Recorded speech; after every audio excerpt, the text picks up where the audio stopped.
Hello everyone, मोहित study IQ centre में आपका स्वागत है। अब सीटेट का जो अगला एग्ज़ाम होगा वो दिसंबर 2024 में होगा, आखिरी वीक में, या फिर जो है जनवरी 2025 के शुरुआती वीक में होगा। तो आपके पास एक अच्छा बेहतर मौका है। अगर आप इस जो है एग्ज़ाम में सीटेट के जो जुलाई सेशन में जो आप अगर पास नहीं हो पाए हैं, आपके अच्छे मार्क्स नहीं हैं, तो आपके लिए एक अच्छा बेहतर मौका है कि आप आगे वाले एग्ज़ाम्स की तैयारी करिए। तो हम जो है उसी को ध्यान में रख करके, नेक्स्ट एग्ज़ाम को ध्यान में रख करके जो है वीडियोस यहाँ पे अपलोड करेंगे। बाकायदा थ्योरी क्वेश्चंस होंगे और पेपर्स अलग होंगे। ठीक है, डेली बेसिस पे आपको कोई ना कोई वीडियोस ज़रूर से ज़रूर मिलेगा। तब आप जो है अपनी तैयारी इस तरीके से कर सकते हैं। आप हमारे चैनल से जुड़ सकते हैं जहाँ पे आपको पेपर भी मिलेगा और बाकायदा एक थ्योरी मिलेगा पेपर, जो कि पूरा ये आपको बताएगा कि क्या क्या आपको पढ़ना है, क्या क्या नहीं पढ़ना है। आपको केवल इसके अलावा कहीं से भी पढ़ने की कोई ज़रूरत नहीं पड़ेगी, सीटेट की कोई तैयारी करने की ज़रूरत नहीं पड़ेगी। जैसा ये जो पेपर आज का अपलोड किया गया है, ये प्रीवियस ईयर के कुछ मिलाए हुए क्वेश्चंस हैं, जहां से आपको जो है एक बार देखना है कि किस तरीके से आपको क्वेश्चंस आते हैं। वो यहाँ को बाकायदा एक एक क्वेश्चंस को जो है अच्छे से जो है सॉल्व करने का प्रयास करेंगे। तो चलिए शुरू करते हैं वीडियो को। और वीडियो अगर पसंद आए तो प्लीज़ चैनल को लाइक और सब्सक्राइब ज़रूर कर लीजिएगा और अपने दोस्तों से शेयर करना बिल्कुल मत भूलिएगा, ताकि वो भी इस वीडियो का लाभ ले सकें। तो चलिए शुरू करते हैं, देखते हैं पहला क्वेश्चन क्या है यहाँ पे।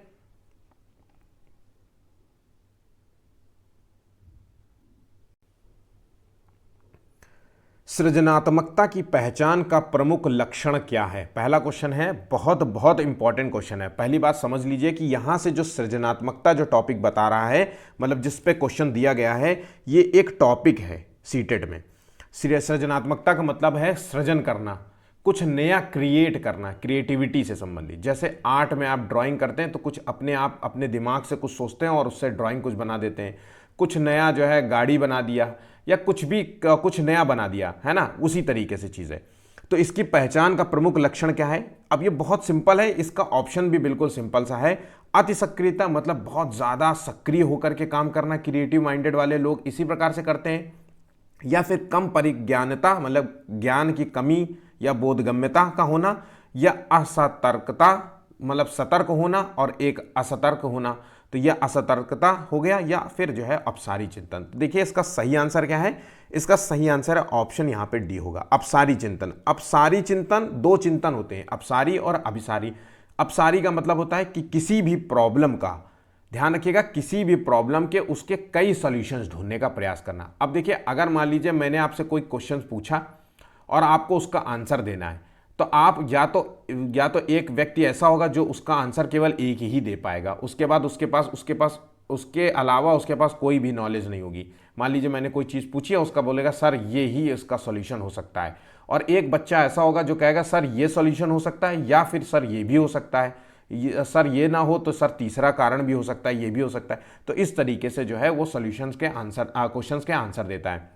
तो अपसारी चिंतन का मतलब होता है आउट ऑफ द बॉक्स सोचना, आउट ऑफ द बॉक्स जो है सोचना। ठीक है, तो ओ बी जैसे शॉर्ट फॉर्म में लिख दिया मैंने, आउट ऑफ द बॉक्स जो है सोचना, वही होता है अपसारी चिंतन। यहाँ पे ऑप्शन डी बिल्कुल राइट होगा। ठीक है, चलिए आगे बढ़ते हैं अगले क्वेश्चन की ओर। बच्चों के विकास की व्यक्तिगत जो है विभिन्नताओं को किस पर जो है प्रतिरूपित किया जा सकता है? बच्चों की विकास की जो व्यक्तिगत विभिन्नताएं हैं उसको किस पर जो है प्रतिरूपित किया जा सकता है? ऑप्शन देख लेते हैं।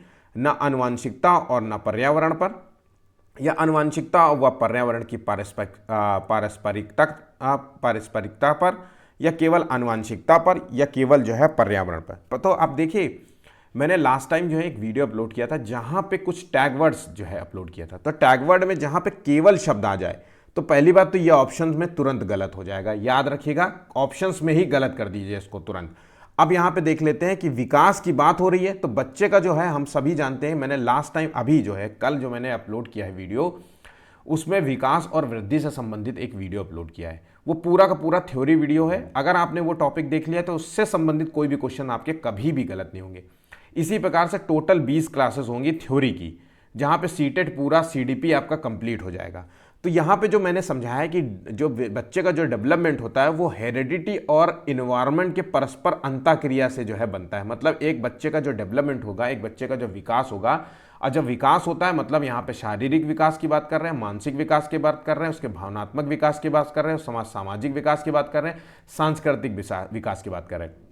तो ये जो सारा विकास है ये हेरिडिटी पर निर्भर है और इन्वायरमेंट पर निर्भर है। अगर हेरिडिटी में कोई भी प्रॉब्लम है और उसको इन्वायरमेंट अच्छा मिल रहा है तो भी कहीं ना कहीं बच्चे का जो है डेवलपमेंट प्रभावित होगा।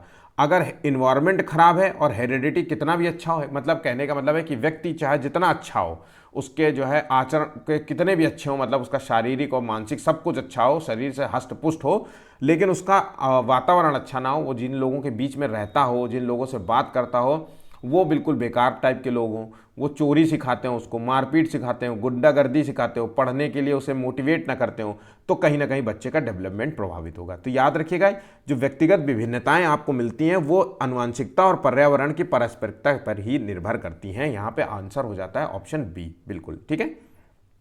देखिए क्वेश्चन बहुत सिंपल लगते हैं, लेकिन जब पेपर आता है ना तब आपको यही चीज़ें कंफ्यूज करती हैं, इसलिए क्वेश्चंस को और उसके आंसर को समझने का प्रयास कीजिए। जल्दीबाजी में जल्दीबाजी में जो है पेपर को सॉल्व करने का प्रयास मत कीजिए। बहुत वक्त है, 30 मिनट का समय दे सकते हो। 30 मिनट जो है आप लोग जो है क्या बोलते हैं, ये टिकटॉक टाइप के वीडियोस और शॉर्ट्स वीडियो देखते रहते हो, इसमें समय बर्बाद करते हैं। इससे अच्छा है कि 30 मिनट का ये वीडियो केवल देख लीजिए, है ना। तो इससे आपका कुछ फ़ायदा ही होगा, कुछ नहीं, बिल्कुल 101% आपका पेपर सीटेट का निकल जाएगा। चलिए आगे बढ़ते हैं अगले क्वेश्चन की ओर। अधिगम कठिनाइयों से जूझते छात्रों की ज़रूरतों को संबोधित करने के लिए एक अध्यापक को क्या नहीं करना चाहिए। अधिगम कठिनाई का मतलब है लर्निंग जो है डिफ़िकल्टीज़ हो है, कोई बच्चा जो है जिसको पढ़ाई में दिक्कत हो रही है, उसको समझने में दिक्कत हो रही है, उसको कोई प्रॉब्लम है। अगर ऐसा कोई बच्चा है तो एज अ टीचर आप क्या करेंगे। आपके क्लासरूम में ऐसा कोई बच्चा हो जिसको देखने में ही समस्या हो, जिसको सुनने में समस्या हो, जो बहुत कमज़ोर हो पढ़ाई में, तो ऐसा क्या करेंगे आप। तो उसकी व्यक्तिगत जो है शैक्षिक योजना बनाएंगे, ये करना। आपको क्या नहीं करना है, क्वेश्चंस को ध्यान रखिएगा, क्या नहीं करना है। तो उसकी व्यक्तिगत जो है शैक्षिक योजना बनाना, ये आप नहीं करेंगे, या फिर जो है शिक्षा शास्त्र और आकलन की जटिल संरचनाओं का प्रयोग करेंगे। तो यहाँ पे देखिए आंसर हमें मिल जाता है। एज अ टीचर जो है बच्चा वैसे ही कमज़ोर है, अधिगम कठिनाई का सामना कर रहा है, मतलब उसकी लर्निंग डिफ़िकल्टीज़ है, वो देखने में समझने में उसको समस्या हो रही है। तो ऐसे बच्चे के सामने आप अगर जो है पढ़ाई की तकनीकों को जो है जटिल कर देंगे तो बच्चा और भी नहीं समझ पाएगा। इसलिए सही तरीका यह है कि बच्चे को जो है, मान लीजिए अगर देखने में कठिनाई है तो उस बच्चे को जो है अपने पास में बैठाइए। सुनने में कठिनाई है तो आप तेज तेज बोलिए, स्लो पढ़ाइए, थोड़ा सा धीमा पढ़ाइए। मतलब आपका जो है पढ़ाने का जो है शब्द होने चाहिए वो बिल्कुल साफ सुथरे होने चाहिए ताकि बच्चे को समझ में आ सके। यहाँ पे जो आंसर होगा वो जो गलत है वो नहीं होना चाहिए, ये है आंसर बी। ऑप्शन यहाँ पे बी बिल्कुल गलत होगा, ठीक है। एक प्रगतिशील कक्षा में व्यक्तिगत विभिन्नताओं को किस प्रकार देखा जाना चाहिए। तो अब देखिए प्रगतिशील कक्षा का मतलब होता है कि प्रोग्रेसिव जो है क्लासरूम जो होती है उसमें व्यक्तिगत जो है विभिन्नताएं होती है। मतलब एक प्रोग्रेसिव क्लासरूम में आप देखिए, एक बच्चा बहुत अच्छा पढ़ने में, एक बच्चा कमज़ोर है, एक बच्चा देखने में समस्या है, एक बच्चा जो है लिखने में बहुत अच्छा है लेकिन जो है पढ़ने में जो है उसको कम प्रॉब्लम होती है, एक बच्चा खेलने में बहुत अच्छा है। तो इन विभिन्नताओं को हम किस प्रकार से देखेंगे। तो योग्यता आधारित समूह बनाने पर मापदंड बनाएंगे। मतलब एक जो है बच्चे को हम देखेंगे कि जो कमज़ोर है तो उसको एक तरफ रख देंगे, जो बच्चे पढ़ने में अच्छे हैं उसको एक तरफ रख देंगे, जो बच्चे देखने में समस्या उनको एक तरफ कर देंगे। इस तरीके से मापदंड करेंगे तो ये बिल्कुल भी गलत होगा। अध्यापन जो है अधिगम प्रक्रिया की परियोजनाओं के लिए महत्वपूर्ण है या अधिगम की प्रक्रिया में बाधा या फिर अध्यापक के पक्ष में असफलता के तौर पे देखेंगे। तो यहाँ पे जो फोर्थ का आंसर है ऑप्शन यहाँ पे बी होगा। व्यक्तिगत विभिन्नताओं को हम अध्यापन जो है अधिगम की प्रक्रिया की परियोजना के लिए महत्वपूर्ण होगा इसके रूप में देखेंगे, ठीक है। ऑप्शन यहाँ पे बी बिल्कुल राइट है। अधिगम की अभिप्रेरणा को किस प्रकार से कायम रखा जाता है। अधिगम का मतलब है लर्निंग और अभिप्रेरणा का मतलब है मोटिवेशन। किसी बच्चे को पढ़ाई के लिए मोटिवेट करना है तो इसको हम किस रूप में देखते हैं, किस रूप में कायम कर सकते हैं कि बच्चा जो है मोटिवेट रहे और लर्निंग उसकी बेहतर होती जाए। तो बच्चों को बहुत आसान जो है क्रियाकलाप दे करके जो है मोटिवेट कर सकते हैं कि बहुत आसान दे दें ताकि बच्चा जो है बिल्कुल कहे कि अरे वाह मुझे तो सब आता है, और तुरंत जो है उसको मोटिवेशन मिलता रहे। हार्ड क्वेश्चंस उससे ना कराएं। इस प्रकार से आप जो है उसको जो है पढ़ाने में उसकी बेहतर कर सकते हैं, उसको बेहतर पढ़ा सकते हैं। या याद करने में जो है उसको जोर देना है, या फिर बच्चों को दंड देने का प्रयास करना है, या फिर प्रवीणता और अभिमुखी लक्ष्यों पर जोर देकर। तो यहाँ पे जो सही आंसर है उसको है ऑप्शन यहाँ पे बिल्कुल डी सही होगा। ठीक है, याद रखिएगा ऑप्शन डी यहाँ पे सही होगा। चलिए नेक्स्ट क्वेश्चन देखिए।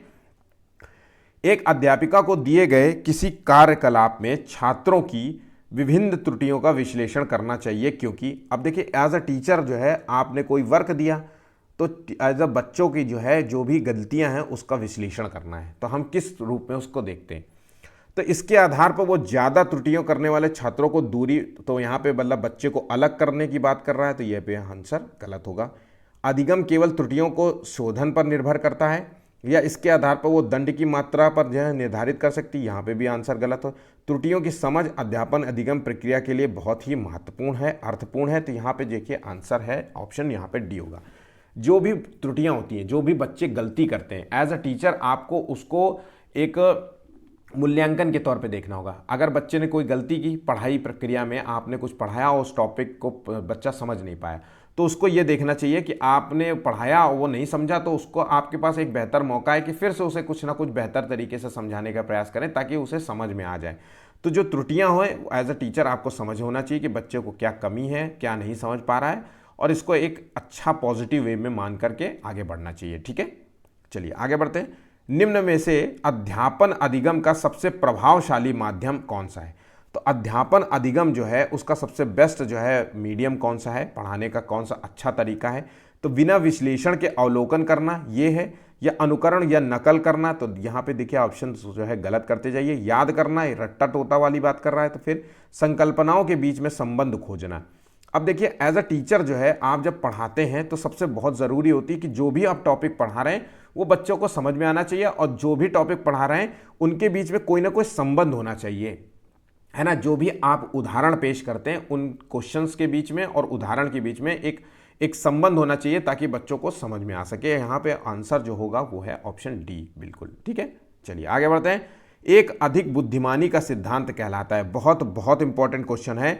एक अधिक बुद्धिमानी का मतलब है, इंग्लिश में अगर बोले तो इसे मल्टीपल इंटेलिजेंस कहते हैं। अब मल्टीपल इंटेलिजेंस का जो सिद्धांत दिया था वो है गार्डनर ने दिया था। इसने बताया था कि 8 प्रकार की बुद्धि को डिफाइन किया था इन्होंने। ठीक है, एक व्यक्ति के अंदर 8 प्रकार की विशिष्ट बुद्धियां हैं, मतलब एक व्यक्ति के अंदर कई व्यक्तियों के कई अलग अलग प्रकार के लोगों के होते हैं जो, तो उनके पास 8 प्रकार की बुद्धियां हो सकती हैं। कुछ के पास जो है म्यूजिकल बुद्धि हो सकती है, वो म्यूजिक में अच्छे हो सकते हैं। कुछ बच्चे जो है मैथ में अच्छे हो सकते हैं, व्यक्ति मैथ में अच्छे हो सकते हैं। कुछ आर्किटेक्ट में अच्छे होते हैं, खाली स्थान को समझने में अच्छे होते हैं। कुछ सिविल इंजीनियर बन जाते हैं, कुछ अध्यापक बन जाते हैं, है ना, कुछ नेता बन जाते हैं। इस टाइप की जो है इन्होंने जो है कुछ डिफाइन किया था कि मतलब 8 प्रकार की होती है। तो कि बुद्धि तेजी से बढ़ाई जा सकती है ये सिद्धांत कहता है, या बुद्धि कई प्रकार की हो सकती है। यहाँ पे जो है मैंने आपको पहले ही बता दिया था कि मल्टीपल इंटेलिजेंस की बात कही थी।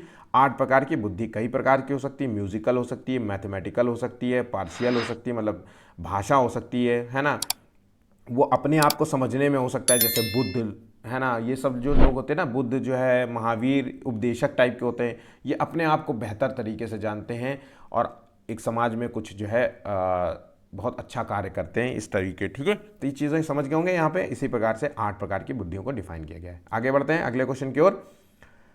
बिल्कुल इसी प्रकार से आपको चीज़ों को समझना है, इसमें ज़्यादा कठिनाई नहीं है, ज़्यादा बड़ा जो है चैप्टर नहीं होता कि सीटेट में बहुत बड़े बड़े लंबे लंबे चैप्टर हों तो जिसको पढ़ने में बहुत दिक्कत होती हो, ऐसे बिल्कुल नहीं होते। बस एक आपको एक तरीके से पढ़ना होता है। पेपर्स लगाइए, वक्त जो है पेपर्स लगाने में जो है थोड़ा सा वक्त लगाएंगे। तो देखिए पेपर लगाने से क्या होगा, आपको डाइवर्सिटी टाइप के बहुत सारे डिफरेंट डिफरेंट क्वेश्चंस मिलेंगे और हर क्वेश्चंस को टीचर समझाने का प्रयास करता है। आप उसको बस दिमाग में रखिए कि सृजनात्मकता वाले क्वेश्चंस की क्या बात कही गई है सर ने, प्रतिभाशाली बच्चों की बात क्या कही है, प्रगतिशील कक्षा के बारे में क्या कहा है। ये कुछ टॉपिक्स हैं और इसी टॉपिक से क्वेश्चंस डायरेक्ट पूछे जाते हैं। ठीक है, अगला क्वेश्चन देखिए। अधिगम का संरचनात्मक विचार ये सुझाव देता है कि ज्ञान की संरचना में जो है बच्चे सक्रिय भूमिका निभाते हैं। अब देखिए आप देखिए ज्ञान की जब आप क्लास रूम चला रहे होते हैं, क्लास में कुछ पढ़ा रहे होते हैं, तो उसमें बच्चे क्या करते हैं, तो उसमें भाई बच्चे तो सक्रिय भूमिका ही निभाते हैं ना। तो यहाँ पे आंसर जो है ऑप्शन ए हो गया। बच्चे पूर्ण रूप से पाठ्य पुस्तकों पर निर्भर रहते हैं, बिल्कुल नहीं, ऐसा बिल्कुल नहीं है।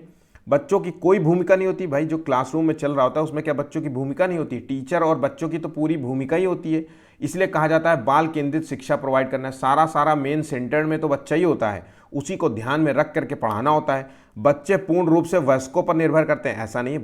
बच्चे जो है जो बच्चे होते हैं वो स्वयं से सीखने का भी प्रयास करते हैं। आपने कुछ पढ़ाया उससे बेहतर करके जो है सीख जाते हैं कभी कभी, तो ये भी चीज़ है। तो उसमें जो है सक्रिय भूमिका होते हैं, एक्टिव होते हैं, एक्टिव फॉर्म में होते हैं। कुछ आप पढ़ाते हैं, कुछ वो आपसे सीखते हैं, कुछ अपने आप से सीखते हैं। ठीक है, तो यहाँ पे आंसर होगा ए। ठीक, अधिगम के लिए निम्नलिखित में से कौन सी धारणा उपयुक्त है? अब देखिए अधिगम का मतलब लर्निंग के लिए सबसे ज़्यादा कौन सी जो है बेस्ट जो है उपयुक्त धारणा है? प्रयास, मतलब जो भी आप एफर्ट लगाते हैं उससे कोई फर्क नहीं पड़ता लर्निंग में, बिल्कुल पड़ता है। आप डेली कुछ ना कुछ बेहतर सीखते हैं। देखिए आज मैंने आपको मान लीजिए ये पेपर कराया, आपने 30 क्वेश्चन में हो सकता है आपने 12-15 क्वेश्चन सही किए। नेक्स्ट टाइम जब पेपर कराऊंगा तो 15 की जगह आप और भी जो है 15 से जगह 17 क्वेश्चन सही करेंगे। ऐसे धीरे धीरे करके एक दिन वक्त आएगा जो है 27-28 क्वेश्चन सही करने लग जाएंगे। तो प्रयासों से तो बिल्कुल फर्क पड़ता है। असफलता अनियंत्रित होती है, योग्यता सुधार्य है और योग्यता अटल है। ठीक है, तो यहाँ पे योग्यता अटल है मतलब उसमें सुधार नहीं किया जा सकता। असफलता अनियंत्रित होती है या फिर योग्यता सुधार है, तो जो भी आप योग्यता आपने जो भी हासिल करी है वो सुधार्य होती है, उसमें सुधार किया जाता है। आज आप जो भी आप सीखे हैं उसमें एक अपडेट करके फिर से कुछ बेहतर सीख कर उसमें मतलब कुछ फिर से बेहतर सीख सकते हैं उसी जो भी नॉलेज आपने गेन करी है। तो योग्यता सुधार्य है, इस सही आंसर ऑप्शन सी कहता है। ठीक है, मूल्यांकन का उद्देश्य क्या होता है? तो देखिए मूल्यांकन का क्या उद्देश्य होता है, कई बार ये बहुत बहुत इंपॉर्टेंट क्वेश्चन है और हमेशा ये पूछा जाता है। अच्छा, ये क्वेश्चन सीडीपी में नहीं पूछा जाता, ये क्वेश्चन सीडीपी में भी पूछा जाता है, हिंदी में भी पूछा जाता है और मैथ में भी पूछा जाता है, हर जगह ईवीएस में भी पूछा जाता है। और सेम क्वेश्चन अब अगर ये क्वेश्चन ईवीएस में डाल दिया जाए या हिंदी में कहीं पे भी ऐड हो सकता है। तो मूल्यांकन का जो उद्देश्य होता है वो क्यों होता है? मूल्यांकन का उद्देश्य क्यों करते हैं? आप जब आप टेस्ट पेपर लेते हैं, बच्चे का टेस्ट लेते हैं या बच्चे से कोई क्वेश्चन पूछते हैं तो क्यों पूछते हैं?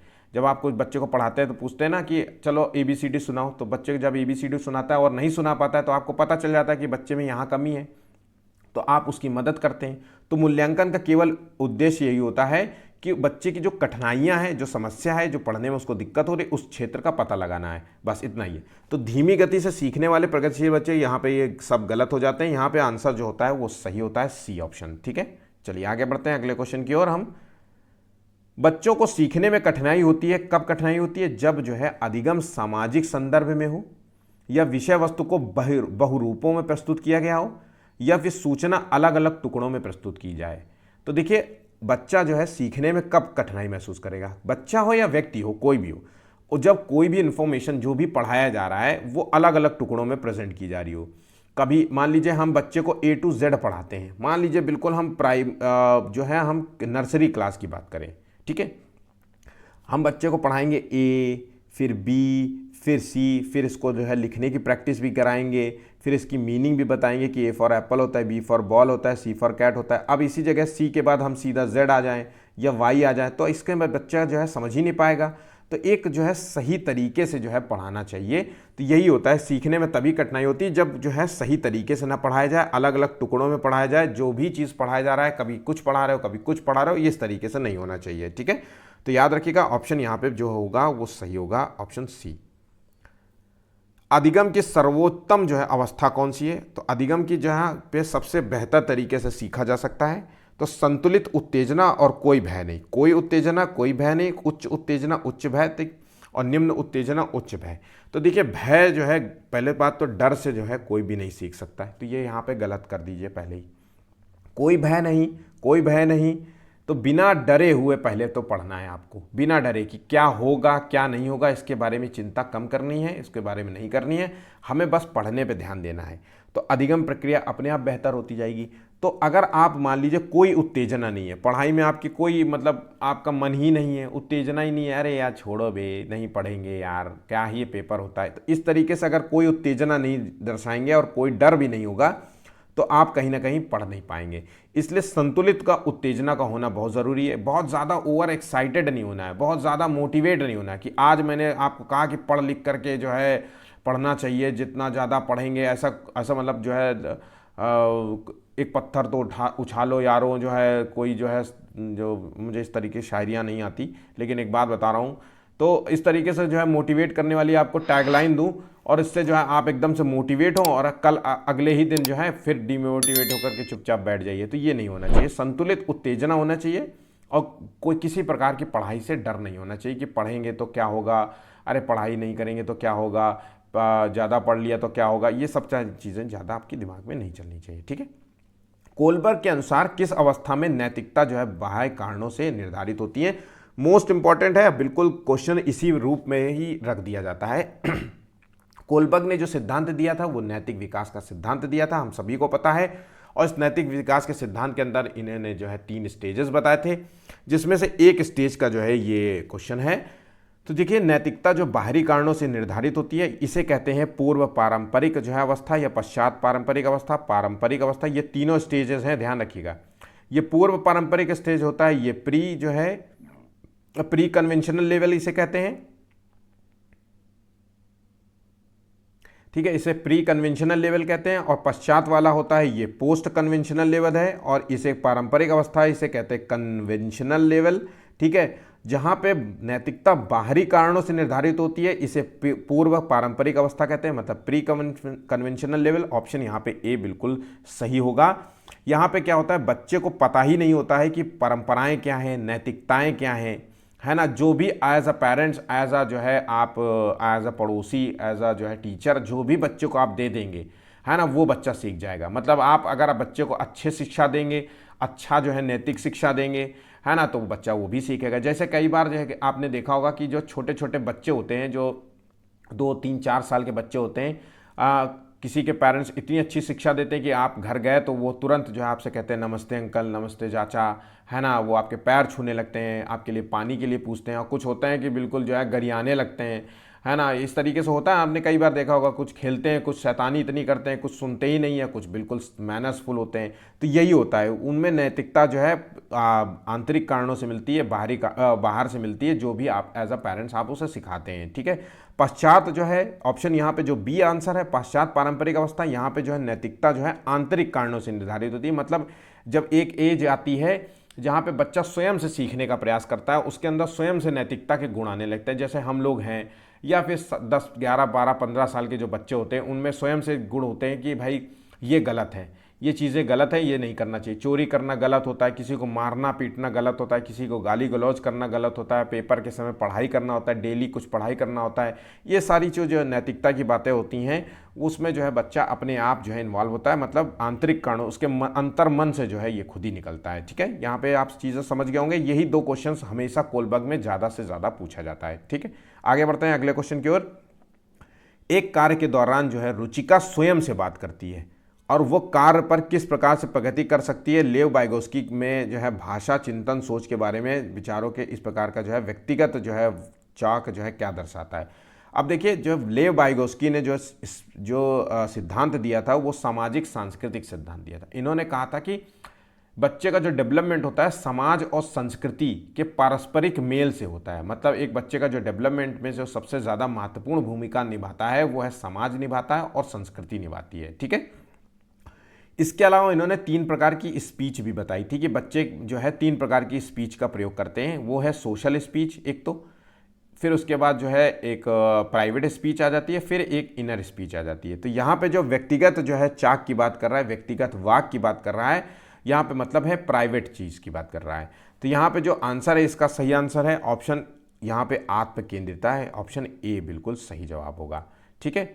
बच्चा जो है अपने आप से बात करने का प्रयास करता है, अपने क्वेश्चंस को सॉल्व करने का प्रयास करता है, आत्म केंद्रित हो करके जो है ये दर्शाता है। आत्म केंद्रित मतलब सेल्फ जो है स्वयं से जो है बात करेगा उसी प्रॉब्लम।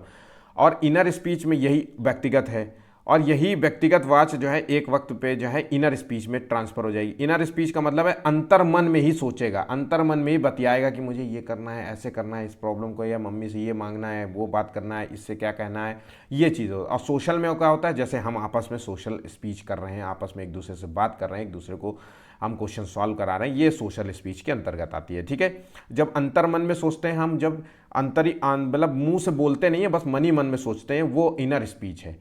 और जब हम मुंह से बोल रहे होते हैं लेकिन हमारे आसपास कोई ना हो, हम किसी से नहीं बोल रहे थे, स्वयं से बोल रहे थे, यार मैं ऐसे कर लेता, काश मैं ये चीज़ें कर लेता, ऐसे कर लेता, मैं ये पेपर में ये क्वेश्चन को इस तरीके से सॉल्व कर लेता, काश मैं ये खिलौना ले लेता, यार मुझे बड़ा अच्छा लग रहा। तो ये जो केंद्रित होता है ये व्यक्तिगत चाक होता है, ये आत्मकेंद्रितता को दर्शाता है। ठीक है, ऑप्शन यहाँ पे ए होगा सही जवाब। मैंने तीनों पॉइंट समझा दिए हैं बिल्कुल इसी प्रकार से ही, इसके अलावा और कुछ मतलब जानना नहीं है कि मतलब आपको बेहतर और कुछ है। जब आपको मैं थ्योरी क्वेश्चंस कराऊंगा तो आपको ऑटोमेटिकली सारी चीज़ें आपको पता चल जाएंगी। ठीक है, नेक्स्ट क्वेश्चन देखिए, मूल्यांकन जो है पद्धतियों का लक्ष्य होना चाहिए। मूल्यांकन, मैंने आपको पहले मूल्यांकन से रिलेटेड क्वेश्चन कराया था कि मूल्यांकन का मूल उद्देश्य क्या होता है। गलती, बच्चों की जो गलतियां हैं उसको सुधारना, उसको जानने का प्रयास करना है। इसका जो लक्ष्य होता है क्या होता है, तो देखिए विद्यार्थी की ज़रूरतों और आवश्यकताओं की पहचान करना होता है, या उच्च अंक जो है प्राप्त करने वाले विद्यार्थियों की पहचान करना होता है, ये ऑप्शन गलत होता है। विद्यार्थियों को नामांकित करना होता है, ये भी गलत है। या योग्यता आधारित समूहों में विभाजित करना, ये भी नहीं है। विद्यार्थी की ज़रूरतों और उनकी आवश्यकताओं की पहचान करना होता है, उनकी गलतियों की पहचान करना होता है कि क्या गलतियां बच्चे कर रहे हैं पढ़ाई के दौरान। यहाँ पे ऑप्शन ए बिल्कुल सही जवाब होगा। ठीक है, विकास कभी समाप्त होने वाली प्रक्रिया है, कभी ना समाप्त होने वाली प्रक्रिया, यह विचार किससे संबंधित है। देखिए ये जो टॉपिक है डेवलपमेंट एंड ग्रोथ, ये मैंने कल ही एक टॉपिक कराया है, आप मेरा जस्ट इससे पिछले वाला वीडियो देख लीजिए। विकास और ग्रोथ से संबंधित सारा का सारा जो है आपका टॉपिक क्लियर हो जाएगा। यहाँ पे मैंने सारे फैक्ट्स दिए हैं, इसके अलावा आपको कुछ नहीं पढ़ना है। पेपर के मतलब थ्योरी के बाद क्वेश्चंस भी मैंने कराए हैं ताकि आपको चीज़ें समझ में आ जाए। विकास का मतलब होता है कभी समाप्त होने वाली, कभी ना समाप्त होने वाली प्रक्रिया। मतलब ये क्या होती है, ये जन्म से लेकर शुरू होती है और टॉम्ब तक चलती रहती है, उसके कब्र तक चलती रहती है। तो जब जन्म से शुरू हो रही है और कब्र तक जा रही है तो मतलब निरंतर चल रही है, उसके मरने तक ही चल रही है, निरंतर। तो ये एक सिद्धांत काम करता है निरंतरता के सिद्धांत पे। आंसर यहां पे होगा ए। नेक्स्ट क्वेश्चन देखिए, एक खेल क्रिया के दौरान चोट लगने पर जो है राहुल जो है बहुत रोने लगता है। राहुल मतलब एक लड़का है और ये बहुत तेज रोने लगता है। ये इसके पिता देख लेते हैं तो ये बोलते हैं कि लड़कियों की तरह क्या व्यवहार कर रहे हो, लड़कियों की तरह रोने लगते हो, लड़के कहीं रोते हैं क्या। तो ये पिता का जो कथन है ये किस चीज़ को दर्शाता है, ये भेदभाव को दर्शाता है, बिल्कुल नहीं। ये समानता को बढ़ावा दे रहा है, बिल्कुल भी नहीं। ये रूढ़िबद्धता को दर्शाता है। तो यहाँ पे आंसर हो गया ऑप्शन ए। देखिए ये पिता का जो बात है ये रूढ़िवादिता को दर्शाता है। मतलब क्यों नहीं रो सकता एक लड़का, लड़के को चोट लगी है, रो क्यों नहीं सकता। वो लड़कियों की तरह जो है कुछ चीज़ें जो है उसका, जैसे मान लीजिए कुछ लड़के, कई बार पेरेंट्स देखा होगा क्या जो है इस तरीके से जो है कहीं घूमने जाने से पहले डीओ लगाते हो और बहुत सारा पाउडर और ये आँखों में, इस तरीके से आजकल लड़के भी ये सब करने लग गए हैं, है ना। तो ये क्या करते हो, तो लड़कियों की तरह क्यों बिहेव कर रहे हो, है ना, लड़कियों की तरह क्यों रो रहे हो, ये लड़कियों वाले खेल क्यों खेल रहे हो। इस तरीके की चीज़ें, लड़कियों का डांस करने वाली चीज़ें जो होती हैं लड़कियां करती हैं, लड़के थोड़ी ना डांस करते हैं। ये जो है इस तरीके की सोच जो है वो रूढ़िवादिता को जो है दर्शाती है व्यक्ति के अंदर। ठीक है, लड़कियां ये करेंगी, लड़कियां किचन में जाएंगी, लड़के जो है खाना नहीं बनाएंगे, लड़कियां कार नहीं चलाएंगी, लड़के डांस नहीं करेंगे। इस तरीके की जो बातें होती हैं ये रूढ़िवादिता को दर्शाता है। ठीक है, बहुत इंपॉर्टेंट है, क्वेश्चन बहुत पूछा जाता है, बहुत सिंपल भी है। एक प्रगतिशील कक्षा में क्या होता है। अब प्रोग्रेसिव जो क्लासरूम होती है वहाँ पे क्या होता है भाई, एक क्लासरूम है जहाँ पे मतलब एक प्रोग्रेसिव क्लासरूम है, आप समझिए वहाँ पे क्या चीज़ होते हैं, जहाँ पे बच्चे अच्छे से पढ़ें, आप टीचर उन पे ध्यान देता है ना, बच्चों की जो कमियां हैं उनको जो है दूर करने का प्रयास करता है, हर बच्चे पे फोकस किया जाता है। तो इसी तरीके से सोच देखिए आंसर ढूंढना है। तो ज्ञान की संरचना के लिए प्रचुर जो है मौके प्रदान करने चाहिए, बिल्कुल। एक प्रगतिशील कक्षा यही तो करती है। एक प्रगतिशील जो टीचर होता है, प्रोग्रेसिव टाइप का जो टीचर होता है, वो यही करता है ना कि ज्ञान की प्रक्रिया का निर्माण करता है बच्चे के अंदर, डिफरेंट वे से करता है ना। बच्चे के अंदर जो है संपूर्ण विकास करने का प्रयास करता है। बच्चा जो है पढ़ाई में भी अच्छा हो, खेल में भी अच्छा हो, संगीत में भी अच्छा हो, है ना, आउटडोर गेम्स भी खेले, ये सब चीज़ों में जो है कोशिश किया जाता है। तो यहाँ पे ज्ञान की संरचना के जो है प्रचुर मौके दिए जाते हैं एक प्रगतिशील जो क्लासरूम होती है। ना कि जो है अंकों पर ध्यान दिया जाता है, ना कि वह जो है पाठ्यक्रम का पालन किया जाता है अटल रूप से, जटिल रूप से, या फिर प्रतिस्पर्धा पर बल दिया जाता है। ये सब चीज़ें जो है एक जो है प्रगतिशील कक्षा की जो है गुण नहीं होते। ठीक है, चलिए नेक्स्ट क्वेश्चन ये, हॉवर्ड गार्डनर द्वारा निम्नलिखित में से एक को छोड़कर बाकी सभी बुद्धि के प्रकार बताए गए हैं। तो मैंने देखिए आपको बताया था हॉवर्ड गार्डनर का ने कौन सा सिद्धांत दिया था, मल्टीपल इंटेलिजेंस का, जिन्होंने जो है 8 प्रकार की बुद्धि को डिफाइन किया था। 8 प्रकार की बुद्धि में जो एक को छोड़ दिया गया है वो है सृजनात्मकता, बाकी सभी आंसर हैं। यहाँ पे ऑप्शन बी बिल्कुल गलत होगा। ठीक है, चलिए आगे बढ़ते हैं। बच्चे के जो है सामाजिकरण के संदर्भ में कौन सा जो है कथन सही है? सामाजिकरण के संदर्भ में, सोशलाइजेशन के संदर्भ में देखना है कि कौन सा कथन हमारा सही है। तो देखिए, समकक्षीय सामाजिकरण के प्राथमिक कारक हैं और परिवार जो है सामाजिकरण का द्वितीयक कारक है। तो देखिए, परिवार जो है प्राथमिक कारण है, उसके अलावा सभी जो है द्वितीयक कारक माने जाते हैं। तो यहाँ पे आंसर यही ढूंढना है। तो परिवार और जनसंचार दोनों जो है सामाजिकरण के द्वितीयक कारक हैं। जनसंचार मतलब सोशल मीडिया जो हो गई, फेसबुक हो गया, यूट्यूब हो गया, टीवी हो गया, रेडियो हो गया, ये सभी जो है ये द्वितीयक कारक में आते हैं। परिवार प्राथमिक कारक के आते हैं। तो यहाँ पे देखिए, सामाजिकरण जो है विद्यालय द्वितीयक कारक है और परिवार जो है ये प्राथमिक कारण। तो यहाँ पे आंसर हमें मिल गया है। ऑप्शन यहाँ पे बिल्कुल सी होगा। बिल्कुल सेम टू सेम आपको रटना है, समझ लीजिए समाजीकरण में कौन जो है प्राथमिक है और कौन द्वितीयक है। ठीक, क्रिया प्रसूत अनुबंधन सिद्धांत का प्रतिपादन किसने किया था? तो क्रिया प्रसूत अनुबंधन सिद्धांत का प्रतिपादन जो है थॉर्नडाइक या स्किनर या हेगार्टी या हॉल ने किसने किया था? तो ये देखिए 22वें का जो आंसर है वो है स्किनर ने किया था। ऑप्शन यहाँ पे डी होगा। ठीक है, इसको अनुक्रिया उद्दीपन सिद्धांत भी कहते हैं। इसमें क्या होता है कि किसी काम को जो है हम छोटे छोटे स्टेप में डिवाइड कर लेते हैं और जैसे जैसे हमारा स्टेप क्लियर होता जाता है वैसे वैसे हम अगले स्टेप की ओर बढ़ते जाते हैं। तो इससे क्या होता है, हमारी जो अधिगम प्रक्रिया है, लर्निंग स्किल्स हैं, वो बेहतर होती जाती है। तो यही है क्रिया प्रसूत अनुबंधन सिद्धांत। ठीक है, जैसे हम जानवरों को कुछ सिखाते हैं ना, कई बार देखा होगा कि आपने जानवरों को थोड़ा थोड़ा करके सिखाने, कुत्ते को जो है ट्रेनिंग कैसे दिया जाता है ना, इसी तरीके से कि एक टुकड़ा डाला कि उससे कहा सिट सिट सिट, इशारा किया तो वो बैठना सीख जाएगा। तो उसको ये फिर इनाम के तौर पे वो टुकड़ा मिल जाता है, फिर वो धीरे धीरे प्रोग्रेस ऐसे ही सिखाया जाता है। वही क्रिया प्रसूत अनुबंधन सिद्धांत कहता है। ठीक है, अगला क्वेश्चन देखिए, जीन पियाजे के संज्ञानात्मक विकास के सिद्धांत में पूर्व संक्रियात्मक अवस्था में विकास का मुख्य गुण क्या होता है? तो ये बहुत बहुत इंपॉर्टेंट है। यहाँ से आपको 2 क्वेश्चंस मिलते हैं। मैं आपको अभी जो है कुछ दिनों में 4-5 दिन में आपको जीन पियाजे से संबंधित एक वीडियो अपलोड कर दूंगा। पूरा थ्योरी वीडियो तो आपको 1-2 दिन में मिलती जाए करेगी। मतलब टोटल 20 जो है चैप्टर होंगे, उस 20 चैप्टर में आपका CDP पूरा कंप्लीट कर दूंगा। तो जीन पियाजे, जिनको पता है कि जीन पियाजे ने कौन सा सिद्धांत दिया था, तो वो सही है, उन्होंने दिया था संज्ञानात्मक विकास का सिद्धांत, पहली बात। और इस विकास के सिद्धांत के अंतर्गत 4 स्टेजेस जो है इन्होंने बताई थी। बस ये 4 स्टेजेस आपको याद होनी चाहिए। 4 स्टेजेस में एक स्टेज जो है ये है पूर्व संक्रियात्मक अवस्था। फिर जो है ये चीज़ें आपको बिल्कुल अच्छे तरीके से तैयार होना चाहिए। ठीक है,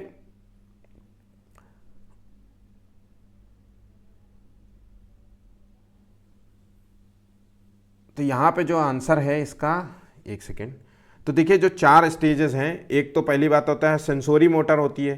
ठीक है, जो 0 से 2 वर्ष की होती है, पहली स्टेज होती है। फिर दूसरी जो होती है 2 से 6 वर्ष होती है, प्री कन्वेंशनल लेवल। ठीक है, प्री कन्वेंशनल स्टेज। तो इसमें क्या होता है, बच्चा जो है निर्जीव वस्तुओं को सजीव समझने लगता है। यही आंसर है। कई बार आपने देखा होगा 0 से 2 वर्ष की है ये, सॉरी माफ़ कीजिएगा, 2 से 6 वर्ष की है। ठीक है, अब आपने देखा होगा कई बार जब बच्चे को चोट नहीं लग जाती तो हम कहने नहीं लगते कि अरे चींटी मर गई, चींटी मर गई, ये देखो, हट हट हट हट, कुर्सी को कहते नहीं, मार देते हैं कुर्सियों को या बेंच को या किसी जो है निर्जीव वस्तु को मारने का प्रयास करते हैं सजीव समझ के। तो बच्चे को लगता है कि इसने मुझे चोट पहुंचाई है और मम्मी या पापा ने इसको मार दिया है, तो इसका मतलब है मेरा काम खत्म, तो वो रोना बंद कर देता है। तो यहाँ पे जो स्टेज होता है इसमें बच्चा जो है किसी भी निर्जीव वस्तु को वो सजीव समझने लगता है। ठीक है, ठीक, यहाँ पे अगला क्वेश्चन देखिए, विकास के संदर्भ में निम्न में से कौन सा कथन सही है? कौन सा कथन सही है विकास के संदर्भ, डेवलपमेंट के संदर्भ में? तो डेवलपमेंट जो है बाल्यावस्था के दौरान ही होता है, बहुआयामी होता है, सभी जो है संस्कृति के सभी दर के लिए समान होती है, या केवल विद्यालय केवल आ गया, तो यहाँ पे ये तो ऑप्शन गलत हो गया। विकास की दर सभी संस्कृतियों में सभी के लिए समान होती है। देखिए, सभी के लिए समान बिल्कुल नहीं होती है, सभी के लिए अलग अलग प्रकार से विकास की प्रक्रिया चलता है। सभी का सामाजिक मानसिक संतुलन जो होता है, सामाजिक विकास होता है, सब अलग तरीके से होता है। विकास हमेशा जो है बाल्यावस्था के केवल, यहाँ फिर से आ गया तो यहाँ ये भी गलत हो जाता है। यहाँ पे आंसर जो होगा वो ऑप्शन बी होगा। चीज़ें आप बिल्कुल ध्यान से करिए क्वेश्चन। ठीक है, एलेसिया जो होता है क्या है ये? तो ये एलेसिया जो होती है ये पढ़ने की अक्षमता को दर्शाता है। याद रखना, ये पढ़ने की अक्षमता को दर्शाता है। ऑप्शन यहाँ पे ए होगा। ठीक है, बाल केंद्रित शिक्षा शास्त्र का अर्थ क्या है? तो बाल केंद्रित मतलब चाइल्ड सेंटर्ड एजुकेशन की बात कर रहा है। इसमें चाइल्ड सेंटर्ड मतलब बच्चा केंद्र में होगा। तो जो भी चीज़ें समझा रहे हैं बच्चे को ध्यान में रख करके समझाया जाता है। इस बच्चे को ध्यान में रख करके हम पूरा जो है एजुकेशन जो है सिस्टम बनाएंगे, यही होता है। तो बच्चे को शिक्षक का अनुगमन और अनुकरण करने के लिए कहना, या बच्चों की अभिव्यक्ति और उसकी सक्रिय भागीदारी को महत्व देना। तो यहाँ पे आंसर आपको मिल गया होगा। बाल केंद्रित है मतलब बच्चा सबसे ज़्यादा महत्वपूर्ण है, बच्चा केंद्र में है, बच्चा सेंटर में है। सेंटर के मतलब है कि उस क्षेत्र का सबसे मेन पॉइंट होता है। मान लीजिए क्लासरूम का सबसे, जब आप क्लासरूम में कोई टॉपिक पढ़ाते हैं तो बच्चे को ध्यान में रख करके ही पढ़ाना है। कोई खेल खिलवाते हैं तो बच्चे को ध्यान में रख करके खिलाना है। ऐसा नहीं कि 2 साल का बच्चा है और उसको जो है क्रिकेट खेलने के लिए दें। तो बच्चे को ध्यान में रख करके सब कुछ कराना। तो बच्चे की अभिव्यक्ति, उसको बोलने की आज़ादी होनी चाहिए, उसकी सक्रिय भागीदारी को महत्व देना होना चाहिए। जो भी वो करना चाहे उसको महत्व देना चाहिए। अगर वो कुछ क्वेश्चन पूछ रहा है या कुछ बताना चाह रहा है तो उसकी बात को जो है आपको ध्यान से सुनना होगा। ठीक है, ऑप्शन यहाँ पे बी बिल्कुल राइट होगा। ठीक है, एक समावेशी कक्षा में डैश डैश पर जोर दिया जाता है। तो देखिए, एक समावेशी कक्षा जो होती है वहाँ पे किस चीज़ को ध्यान दिया जाता है? सामाजिक पहचान के आधार पर छात्रों से अलगाव, अलग अलग करना, ये गलत, ये दिया जाता है। या हर बच्चे के सामर्थ्य को अधिकतम करने के लिए अवसर प्रदान किए जाते हैं, या अभिमुखी लक्ष्यों पर जोर दिया जाता है। तो देखिए आंसर आपको मिल गया है। ऑप्शन यहाँ पे बी होगा। हर बच्चे की जो क्षमता होती है उसको ध्यान में रख करके उसी प्रकार के अवसर उसको प्रदान किए जाते हैं। ऑप्शन यहाँ पे बी बिल्कुल सही होगा। ठीक है, अगला क्वेश्चन जो कि बहुत बहुत इंपॉर्टेंट है, लिंग क्या है? देखिए, लिंग एक जैविक सत्ता है, शारीरिक संरचना है, या सहज गुण है, या सामाजिक संरचना है? तो यहाँ पे जो है लिंग जो है वो एक सामाजिक संरचना है। समाज के द्वारा ये दर्शाया गया है, बताया गया है कि ये फीमेल है और ये मेल है। ठीक है, कौन से मेल हैं, कौन से फीमेल है, और इन फीमेल और मेल के क्या गुण हैं, ये एक सामाजिक संरचना के रूप में इसे दर्शाया गया है। ठीक है, याद रखिएगा। ऑप्शन यहाँ पे जो है ऑप्शन डी बिल्कुल राइट है। मतलब समाज द्वारा जो है पुरुष और स्त्री में विभेद किया गया है। ठीक है, जन्म से किशोरावस्था तक बच्चों में विकास किस क्रम में होता है? तो जन्म से लेकर किशोरावस्था तक बच्चों का जो विकास क्रम है वो पियाजे ने बहुत अच्छे से जो है डिफाइन किया है। पियाजे ने जो सिद्धांत दिया था वो संज्ञानात्मक विकास का सिद्धांत दिया था। इसके अंतर्गत इन्होंने 4 स्टेजेस बताए थे। ठीक है, याद रखिएगा। और 4 स्टेजेस में जो है पहला स्टेज होता है वो संवेदी गामक अवस्था होती है, जो 0 से 2 वर्ष की होती है। इसे मान लीजिए ये संवेदिक अवस्था हो गई पहली। दूसरी होती है पूर्व संक्रियात्मक अवस्था। तीसरी होती है मूर्त संक्रियात्मक अवस्था, यहाँ पे मूर्त शब्द दिया हुआ है। और आखिरी जो अवस्था होती है वो अमूर्त संक्रियात्मक अवस्था होती है। अगर हम बात करें संवेदिक जो है ये 0 से 2 वर्ष की अवस्था होती है, और ये अमूर्त जो मूर्त वाली होती है ये 7 से 11 वर्ष की होती है। और अमूर्त अवस्था होती है ये जो होती है 11 से अधिक साल की अवस्था होती है। तो ये चीज़ें आपको बिल्कुल याद होनी चाहिए। ऑप्शन यहाँ पे जो है सी बिल्कुल सही होगा। जब मैं पियाजे आपको बताऊंगा तो यहाँ पे आपको सारी चीज़ें क्लियर हो जाएंगी। बहुत इंपॉर्टेंट है और बहुत आसान भाषा में आपको जो है वीडियो में आपको बना करके दूंगा। ठीक है, विशिष्ट पृष्ठभूमियों के अधिगमताओं को संबोधित करने हेतु तो एक जो है अध्यापक को क्या करना चाहिए? विशिष्ट पृष्ठभूमि का मतलब है कि सामाजिक पृष्ठभूमि का हो, आर्थिक पृष्ठभूमि का हो, है ना, मेंटली जो है मतलब अलग टाइप का बच्चा हो। तो ऐसी जो है अधिगमताओं को संबोधित करना है एज ए टीचर। तो क्या करेंगे, सभी के लिए मानकीकृत आकलनों का जो है इस्तेमाल करेंगे, या फिर ऐसे कथनों का इस्तेमाल करना चाहिए जो नकारात्मक रूढ़िबद्धता धारणाओं को, ये तो इस तरीके से चीज़ें जो क्वेश्चंस के ऑप्शन होते हैं ये तो बिल्कुल आप समझ जाएंगे। विविध जो है विविधता संबंधी जो है मुद्दों पर बातचीत टालनी चाहिए यहाँ पे। तो यहाँ पे भी गलत हो गया। तो विभिन्न विभिन्न विन्यासों के जो उदाहरण देने चाहिए। तो आंसर हो गया यहाँ पे डी, क्योंकि विविध पृष्ठभूमि के बच्चे हैं तो सभी को चीज़ें जो है एक सभी प्रकार के उदाहरण पेश करने चाहिए ताकि बच्चों को आसानी से चीज़ें समझ में आ जाए। ठीक है, यहाँ पे 30 क्वेश्चन जो है वो समाप्त होता है। आज का जो वीडियो है ये आज का वीडियो यहाँ पे समाप्त होता है। अगर वीडियो जो है ये वीडियो पसंद आया तो प्लीज़ जो है वीडियो को लाइक कीजिए और जो है चैनल को सब्सक्राइब कर लीजिए और शेयर करना बिल्कुल मत भूलिएगा ताकि जो है ये वीडियो ज़्यादा से ज़्यादा लोगों तक पहुंच सके। आज का जो वीडियो का टारगेट है वो है 10 लाइक्स का। आपका लाइक्स हमें मोटिवेशन देगा, हम इसी प्रकार से डेली आपके लिए वीडियोस लेकर के आते रहेंगे। ठीक है, मात्र 10 लाइक का है ताकि हमें अच्छा लगेगा कि आपने वीडियो को पसंद किया है। बस सेम टू सेम क्वेश्चंस आएंगे, इसी प्रकार से आएंगे। आपको कुछ नया कुछ क्रिएट नहीं करना है, कुछ नया नहीं समझना है। आप ये मत सोचिए कि ये इस तरीके के क्वेश्चंस नहीं आते, बिल्कुल सेम आएंगे क्वेश्चंस, समझ लीजिए। ठीक है, चलिए आज का वीडियो यहाँ पे समाप्त करते हैं। धन्यवाद।